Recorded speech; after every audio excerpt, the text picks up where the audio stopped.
محرم الحرام کی تاریخ اسلام میں بہت اہمیت رکھتی ہے۔ یہ اسلامی تقویم کا پہلا مہینہ ہے اور اس کا آغاز بہت سے تاریخی اور دینی واقعات کے ساتھ منسلک ہے۔ ذیل میں محرم الحرام کی مکمل تاریخ بیان کی گئی ہے۔ محرم الحرام کی فضیلت۔ محرم الحرام کو اللہ تعالیٰ نے حرمت والے مہینوں میں شامل کیا ہے۔ قرآن مجید میں ارشاد ہے، سورۃ التوبہ 36 ترجمہ القرآن، بے شک اللہ کے نزدیک مہینوں کی تعداد 12 ہے۔ اللہ کی کتاب میں جس دن سے اس نے آسمانوں اور زمین کو پیدا کیا، ان میں 4 حرمت والے ہیں۔ ان 4 مہینوں میں محرم، رجب، ذی-القعدہ اور ذی الحجہ شامل ہیں۔ حضرت امام حسن علیہ السلام اور کربلا کا واقعہ۔ محرم الحرام کی تاریخ کا سب سے نمایاں واقعہ 10 محرم 61 ہجری کو پیش آیا، جب حضرت امام حسن علیہ السلام اور ان کے ساتھیوں کو کربلا کے میدان میں شہید کر دیا گیا۔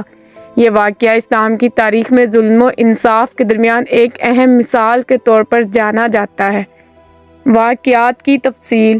یزید کی خلافت۔ یزید بن معاویہ نے 60 ہجری میں خلافت کا اعلان کیا اور حضرت امام حسن علیہ السلام سے بیعت کا مطالبہ کیا۔ حضرت امام حسن علیہ السلام نے بیعت سے انکار کرتے ہوئے مدینہ منورہ سے مکہ مکرمہ ہجرت کی۔ میرے سیدہ جعفری کے ناظرین، مکہ سے کوفہ کے عوام نے حضرت امام حسن علیہ السلام کو دعوت دی کہ وہ ان کی قیادت سنبھالیں۔ آپ اپنے اہل خانہ اور ساتھیوں کے ساتھ کوفہ روانہ ہوئے۔ کربلا کا میدان۔ راستے میں یزیدی فوج نے حضرت امام حسن علیہ السلام کے قافلے کو روک لیا اور انہیں کربلا کے میدان میں محصور کر دیا۔ آپ کو اور آپ کے ساتھیوں کو پانی تک رسائی سے محروم کر دیا گیا۔ عاشوراء کا دن۔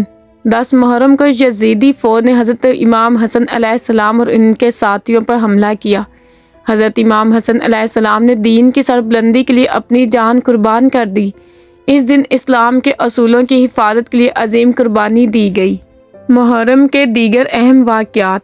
حضرت آدم علیہ السلام کی توبہ قبول ہوئی۔ حضرت نوح علیہ السلام کی کشتی جو دی پہاڑ پر ٹھہری۔ حضرت موسیٰ علیہ السلام اور بنی اسرائیل کو فرعون سے نجات ملی۔ محرم کا پیغام۔ محرم ہمیں حق، صداقت، قربانی اور صبر کا درس دیتا ہے۔ امام حسن علیہ السلام کی شہادت یہ سکھاتی ہے کہ ظالم کے سامنے جھکنے کے بجائے حق کے لیے ڈٹ جانا بہتر ہے۔ یہ مہینہ مسلمانوں کے لیے غور و فکر کا موقع فراہم کرتا ہے کہ وہ دین اسلام کی سربلندی کے لیے کیا کردار ادا کر سکتے ہیں۔ دعا ہے پروردگار پاک سے کہ وہ ہمیں محرم الحرام کے ایام میں نہایت تعظیم کے ساتھ گزارنے اور اس میں خوب عبادات بجا لانے کی توفیق عطا فرمائے۔ آمین۔